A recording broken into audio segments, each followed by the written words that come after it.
All right, so with that, we will introduce you to our guest speaker for the evening, Sahil Thapa. Sahil Thapa is a maker, tinkerer, and a faculty in product design at the National Institute of Design. While at NID, he has been working in the domain of design democracy, open design, making sustainable development co-creation, digital fabrication, and alternative industrial design practices. He has collaborated and worked with organizations and firms like Mozilla, Riverside School, Design Against Crime, Quicksand, Fab Lab, and so many more. So thank you, Sahil Thapa, for joining us today. And over to you. Just a second, sorry.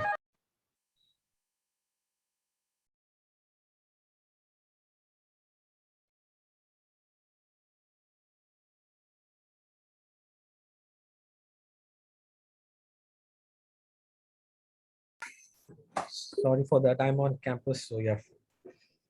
So thank you so much for inviting me and being part of the group. There are certain disclaimers I would like to make before I begin. I believe that I'm part of this philosophy of being in lifelong kindergarten. So though I officially have a post of a faculty, but I don't think that I still know a lot. So that's something which is really consciously there in my mind, or the back of my mind, that the moment we figure out that we know everything, we stop learning. So I think I would like to go ahead with that thing in my mind. And I think that's also something, when I think about open source, or when I think about open, the word open, that's something which comes to my mind, is being open to what is out there, or being open to what you don't know or what you know. So that's something I would like to start with. And I worked with kids, I worked with prisoners, I worked with communities, made objects which were as small as the size of my thumbnail to as big as architectural projects. And this thing which has remained constant throughout this was the fact that whatever I was doing, I was interested in sharing it with people. And lately, I've figured out that using Creative Commons is the best way, because I don't have to think too much. And I've been using platforms like blogs, Instructables, social media, Instagram, Facebook, whatever, like whatever tool I can use, I use it. So what I'll do is, the way I've structured my presentation is, it's going to be certain sort of probes or provocations in terms of what is open. And I would like to run through certain projects or certain established system which exist right now, and look at that from the perspective of open source. Yeah.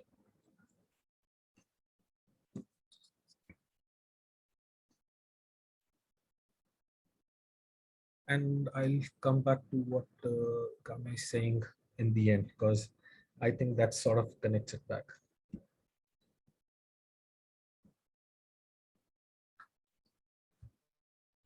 Is my screen visible? Yes. Yeah. So this is a old question which I have been thinking upon, and it goes like, what is the end purpose of design, or what is the end purpose of doing all these things? Like, there are 7 billion of us on this planet, and most of us are fighting for our survival. And what could happen if people can actually do the things they want to do rather than just fight for survival? Because everyone is a creative person, and we can see that because of the tool like internet, which has to an extent democratized information and knowledge. A kid who's as young as 5 years could be a designer, uh, as a person who's in their 80s. So everyone has the potential to thrive. It's just that because of lack of access to resources or other tools, people end up not living up to their full potential or doing the things they want to. So that's sort of something which keeps me pushing throughout. Like if given access or if given the resources, people can do wonders. And that's why I work with kids a lot.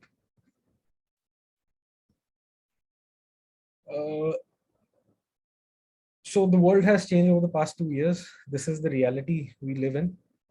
Most of us have left the cozy physical world behind, and we are finding the online medium which we are using right now as the new world order. Uh, Internet has opened up possibilities which weren't there. We are not bound by the physicality of our world right now, and that's why it's a nice way which you guys have put in. Like you have people from all across the world, so this is the new way the world might progress. I would request you guys to, the word open is there. I would request that in your chat window, whatever one word comes to your mind, please put that and don't post it right now. Just type in the word. What does open mean to you? That's one of the questions I have.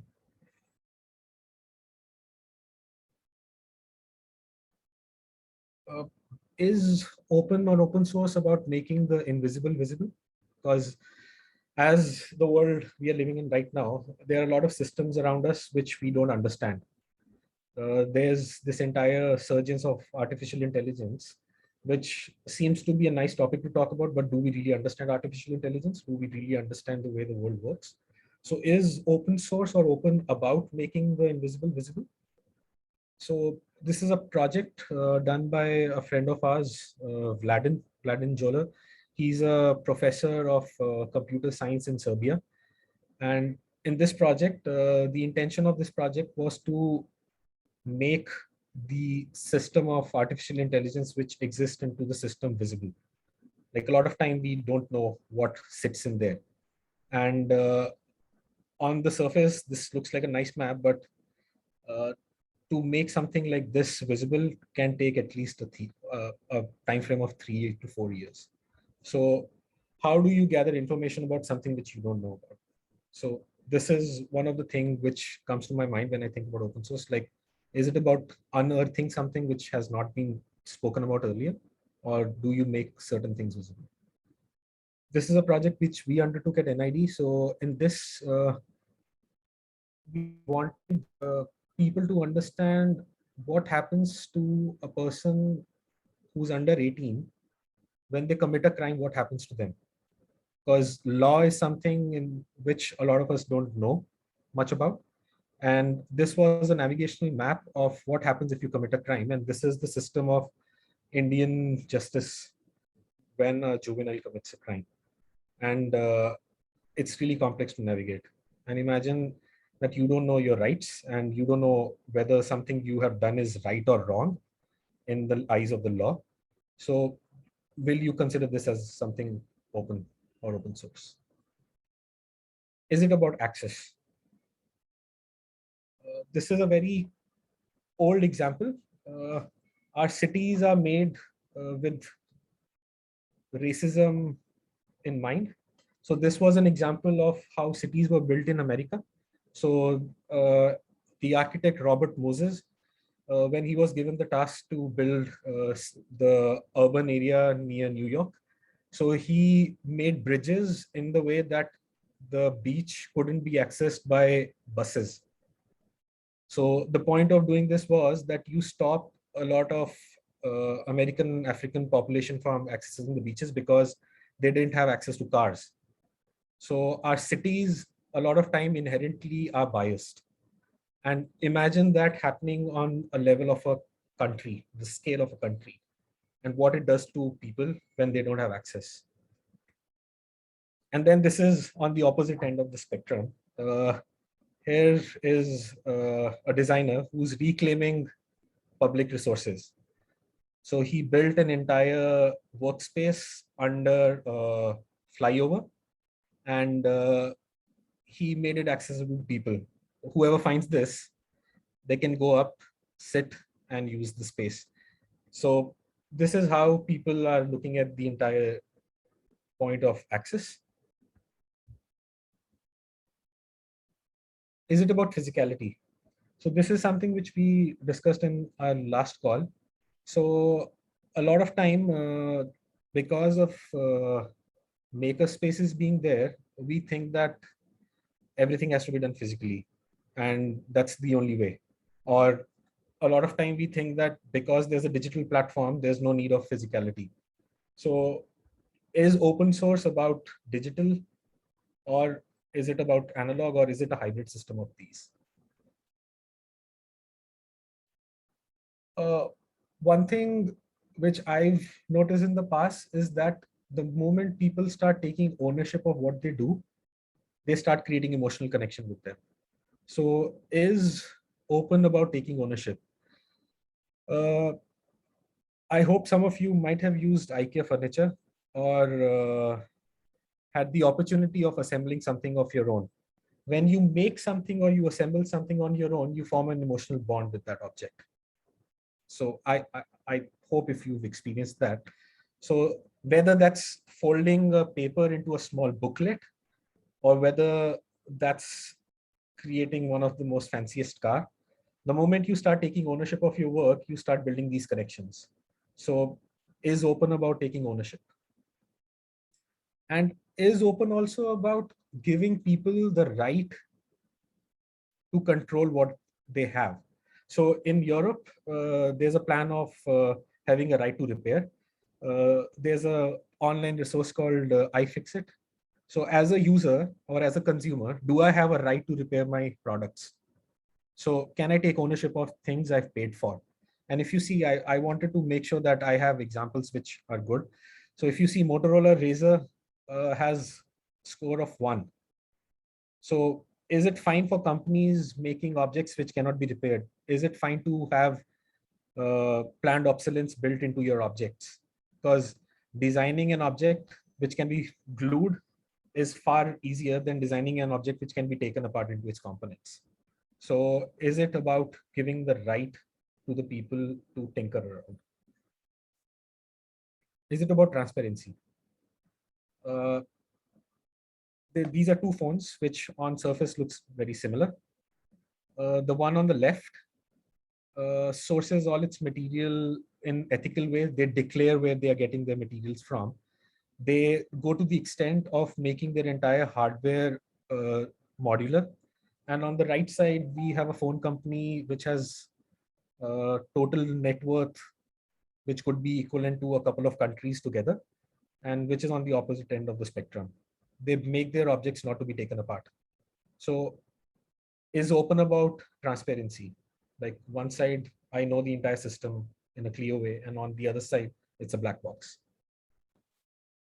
Is it about sharing? The I would like to say the current idea of maker spaces goes back to the Whole Earth catalog.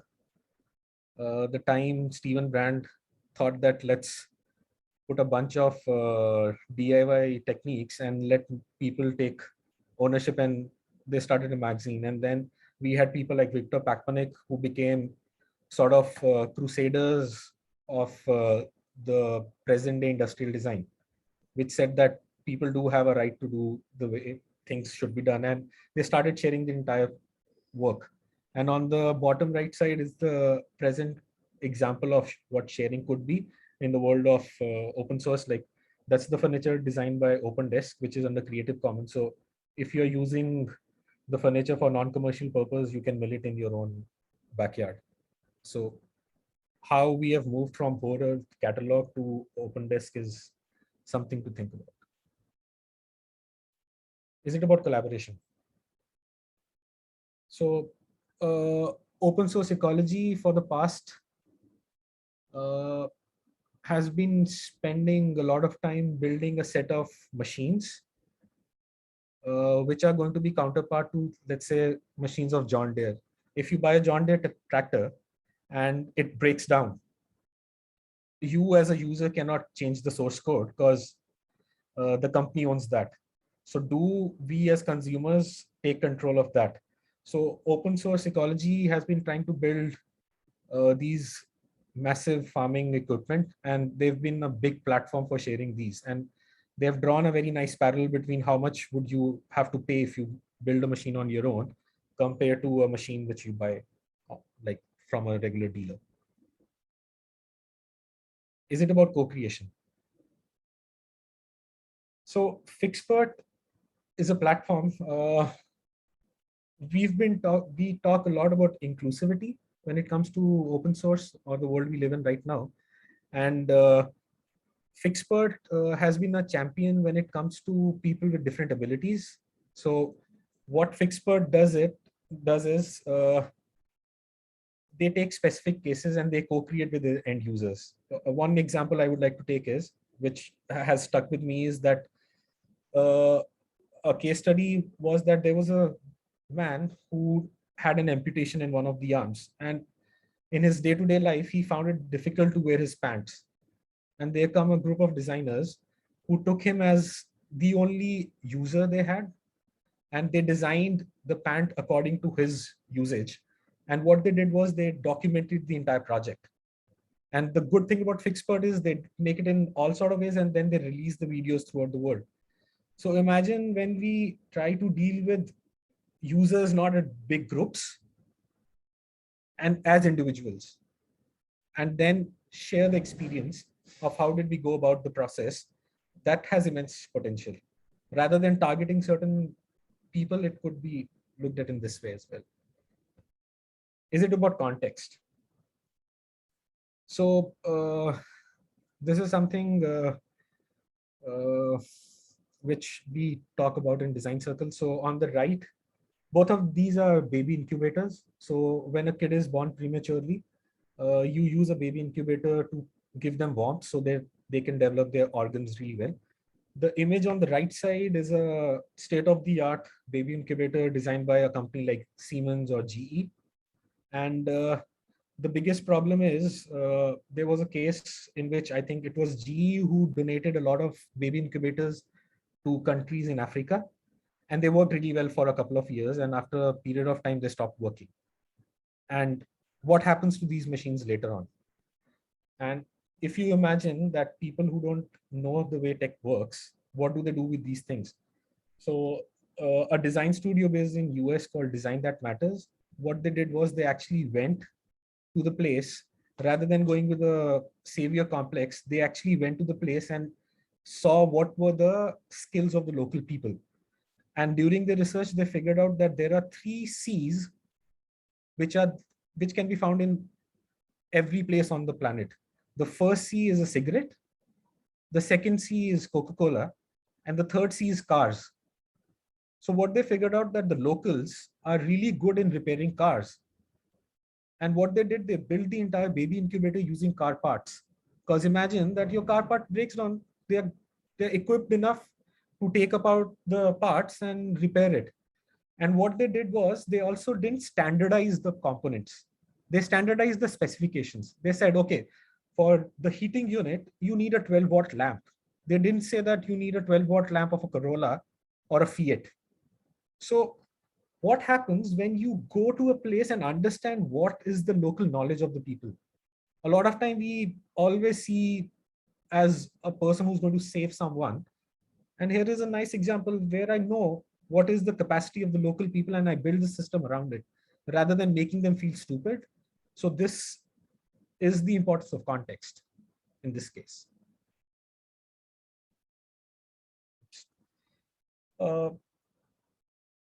This is an example of IKEA from another context. So if you see on the top left is the standard image of a IKEA table, the cheapest IKEA table you can buy. And it's standardized throughout the world, whether you're sitting in Sweden, whether you're sitting in Africa, or you're sitting in India, it looks the same. What happens to the local idea of the people? So Paolo Cardini is an industrial designer. So what he did was he gave these products and objects to the local people and told them represent it the way you see objects in your day-to-day life. A kid in Dubai has never seen a moose, but he's seen a camel. So how do you contextualize objects? Like if I'm sitting in India and I have access to Fab Lab. Fab Lab is a very if you think about makerspaces are is a very Western concept where people stopped making things. You started outsourcing everything. And in India, you walk to the corner of your street and you have someone fixing an electric motor, or you have someone who's fixing your shoe. So the entire world is becoming very homogeneous. So this is how where context becomes really relevant. Is it about technology? We have this thing that technology is going to save us. And here is an example of the opposite spectrum. So because Cuba is a country, because of the entire missile crisis, they were stopped from accessing the world. There were sanctions against them. So there was an alternative movement in India. We have something similar on the parallel lines called Jugaad. But I would still like to differentiate Jugaad and what Cuba did. So in Jugaad, we try to figure out a very temporary solution. But with these guys, it's not even about temporary solution. They don't have access to resources. So what they started doing is there's a term called technological disobedience. So they started tinkering with the objects. So here is a nice example of the plate in which you eat food being used as an antenna, right? So some fancy technology might not save me. It's about what I have at my disposal and what do I do best with it. So it's not always about tech is going to save us. Then this is one of my favorite examples in the current context of AI and voice assistants and everything, which are listening to most of the chats we have. So this is called Project Alias, which sits on our home devices. And what it does is it stops the device from listening to your conversations. It throws noise on the mic. And the moment you actually say a phrase which you want the device to listen to, it opens up. So imagine the implication of a small idea like this, where technology is ever pervasive. Do I want what I'm talking to my loved ones being stored in a warehouse somewhere? And how do you also take control of devices which don't have an on-off button? You cannot switch off your Alexa. So what do you do in those cases, right? Is it about privilege? A lot of time when we take pictures for Instagram, we want them to look in a very polished way, because it also comes from the context of or a place of that things need to be minimal or whatever is the trend going on right now. And that also comes from the fact of privilege. And this example, the reason I picked this example was you get tinker around the world with whatever you have at hand. So I can build a chair using a pair of twigs, a plastic bottle, and a heat source. I don't need to run a fancy CNC milling machine to make a chair. And this has huge implications beyond a chair, right? It's not about whether you have something or not. It's also about what can you do. This was a personal thing which happened to me. I was talking to someone from the States, and because I publish a lot of my work on Instructables, and I was talking to them and I was like, yeah, I do projects in which my students end up uploading their projects on Instructable. And the person said that, oh, I don't like Instructable because the company is owned by Rupert Murdoch, right? Can I, as a person, let's say in India, take a stance that, oh, because it's owned by Rupert Murdoch, I'm not going to put it? Maybe I don't have the privilege of thinking about that. Maybe all I want to do is share what I'm doing with people, and they're going to use it the way they want to use it. So should these sort of things be even important when we think about open source? Like, should we be platform dependent or should we be platform agnostic? Like, if the simplest way of telling your idea in open source is talking to someone, right? Then you can add layers of complexity. You can go to Git and all those places. So it's all come from the perspective of privilege. Is it about economics? A lot of time the question which gets asked is, how do you make money in open source? Where is the money in open source, right? And again, the intention of these slides is also to provoke or to question, like, is it about money? Is it about changing business models, or is it about the larger picture? When I see this speaker, uh, when I see this, how I think about this as open source is, this is a speaker which has a diagnostic built in itself. If one of the component stops working, it gives you a diagnostic that this has stopped working and you should replace this. So this system is built in a modular form, which lets you take apart the components and rebuild it. So I don't need to think in terms of mass manufacturing or planned obsolescence. So I can still be open to an extent and still make money. Then this is another example which I wanted to connect to circular economy. This is a company called Gomi, which makes its product using recycled plastic, recycled drivers, and they use batteries which have been recycled from electric bikes and laptops. And as a company, they are taking a stand on their packaging. They are so proud of what they're doing is that they, on the packaging, they mention, please don't throw this in the garbage bin. We'll figure out a way to recycle it, or we can recycle it. So a lot of time we always think that open source from a very software perspective, right? So when I see these projects, they are open source to an extent because they are taking a stance of using circular materials. They are taking a stance of repairing. It might not fit the conventional definition of open source, but they're still open to an extent. Is it about communities? Because I think that's the purpose you guys are in this place, right? You are going to build things together. Precious plastic is one of the most interesting examples which has worked throughout the world. A Dutch designer had an idea, why can't we recycle plastic at a community level? And when he started the project, his intention was not to challenge the established recycling industry. All he wanted to do was recycle whatever he produced it at his own level. And he ended up creating a series of 4 machines, which let him recycle all his component. And he was gentle enough to share it with the world. And now, 5 years down the line, precious plastic is a global movement where people are taking control of their own plastic and building things around them. And in India, we actually have 3 companies working with them. So it has to be something which has a larger goal, or which builds up to a larger context. This is an example which started after the oil spill in US. And this started because the government agencies were stopping people from taking a stock of what was the reality. And on the surface, they said, yeah, there's not much of a spillage.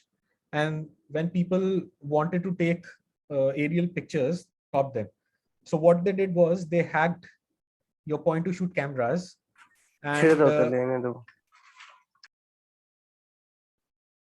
yeah, so they hacked point to shoot cameras. They started deploying helium balloons and started creating an image of the entire locality. And it became as a citizen science project. Now it's a full-grown lab, which has built up a community around US and also a lot of other places. So they have grown over a period of time, and it started with the simple activity of tracking an oil leakage, using whatever components you had at home and hacking them and building things. I started the presentation with making the invisible visible, and now there's a question of making the visible invisible. So this is again a very interesting example by Paulo Cardini. So there's information overload, and we have this entire hipster culture where we want to have burnouts, where we want to work so much that we fulfill our lives, and this entire thing of multitasking.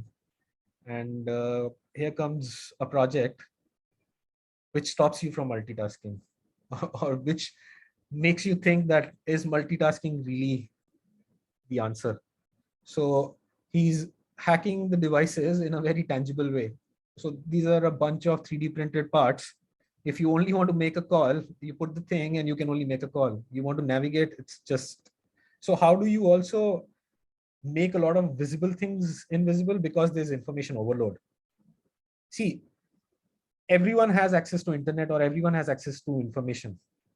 And there's so much information overload that we can't synthesize or we can't internalize information as our own knowledge. So how do we tweak the interfaces to get what we want? This is a company called Arrival, and they are challenging the way manufacturing is done. And in a mass manufactured society, we have assembly line where you have a global supply chain where you spend a lot of money on fuel, logistic, people. The point which Arrival is making is that you don't need to have massive infrastructure. Depending on what you have to produce, they follow a redistributed manufacturing system. So if, let's say in America, I only need to make trucks. So they'll only have a factory which makes trucks. And they have something called cells, which are modular in themselves. So you can keep on tweaking your assembly line to make what you want. Rather than designing 3 months down the line, you design for what you have to build tomorrow. And as a company, they are taking a stand to use sustainable materials, which follow a very circular model and which is very agile. Like it's taking Six Sigma agile to the next level. This is something critical to me. Majority of the industrial design has been coming from the context of designing for people. So there is a problem which has to be solved and there's a client or a user. So that's what we've been doing for the past 60 years.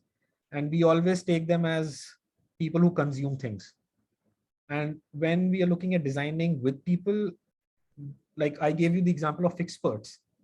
So the person for whom I'm designing, or that person's opinion or that person's problem has to be taken into account, which a normal human-centered design process doesn't. Because we take them as focus groups and all those things, and we end up losing the entire point of why are we designing in the first go. So is there a need for shifting from designing for people to designing with people? And this is a project I did. So if I ask you a question, if you have experienced this in your life, case of theft, like when you were using public transportation, if you had one of your belonging being stolen. So who's the best person to gather information about that?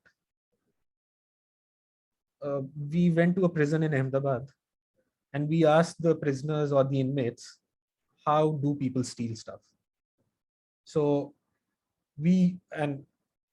people who are in prison are highly creative people. It's just that they're on the wrong side of the law.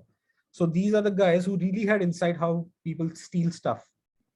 And along with them, we ended up creating a series of anti-theft bags. And these insights were really helpful. So rather than going from a this thing that, oh, I am a designer, I'm the creator, and I know everything, and using these guys as touch points, we actually went to the prison for 7 days. The bag you see on the right is the one I designed with a prisoner who normally stitches a tent or a bag, like a normal duffel bag. And they had insane ideas. So this is a really simple example of how do you design with people. And the moment that click happens in your mind, I think a lot of things become easier. A lot of things become open. Is it about stories? Because we can go on about the technical aspect of open source design or whatever, but it's the story which sells, or it's the story which people connect to. I'm sorry for people who are not from India, you might have a hard time connecting these two images. People from India, you might have come across these things. I hope you have. On the left, there's something called Kyunki Saas Bhi Kabhi Bahu Thi. It's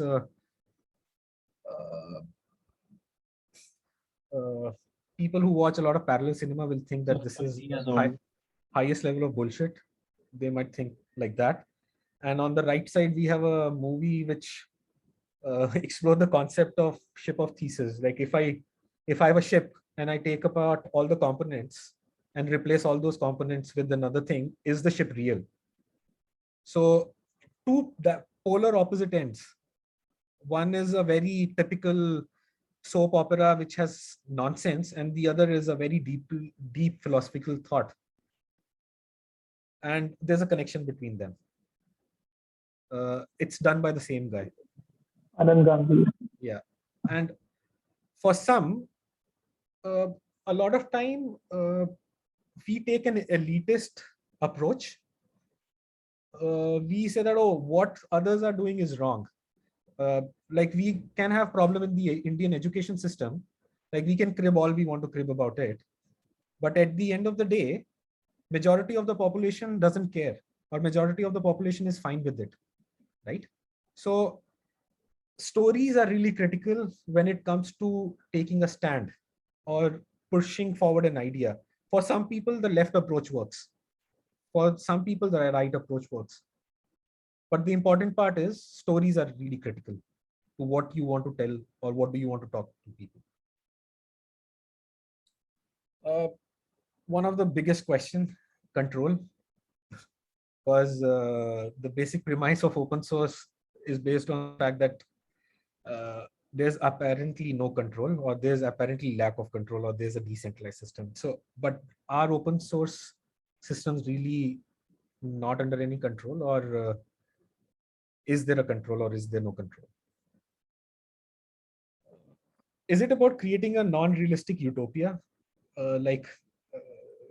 Oh, we need to be socialist in our approach, or consumerism is bad, capitalism is bad, and all those things, or is it like taking stock of what is real and tinkering the world which is real around us, rather than going for a unicorn,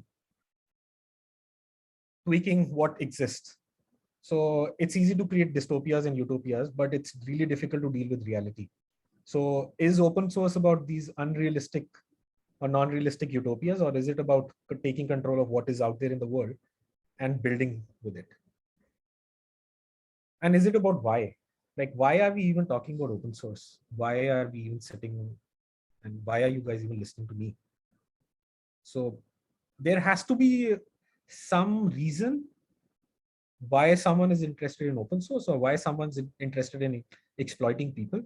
So if there's no why, there's no point of doing anything. Like for some people, the why is acknowledgement. For some people, why is power. So maybe the why is really personal. And unless we don't figure out the why, whatever else we do doesn't make sense. And because I teach systems thinking at NID, this is something which is really important for us. There are a lot of ways you can change a system. The smallest level you can change a system is to change the constants, right?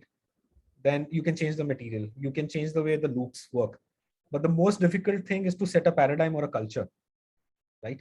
So it's easy to differentiate between the products based on their looks, but it's very difficult to establish a culture. If you see companies like, when you go and take a photocopy, especially in India, when you go take a photocopy, you don't say, I'm going to take a photocopy. You say, I'm going to take a Xerox. So Xerox is culture. So it's very difficult to establish culture. So what you guys are going to do over a period of 1 year is going to be somewhere around establishing culture. And that's a really difficult thing to do. It's going to take time. It might and might not work. And it's going to be messy. And you have to be fine with the fact that the world is ambiguous, and that's the way it is.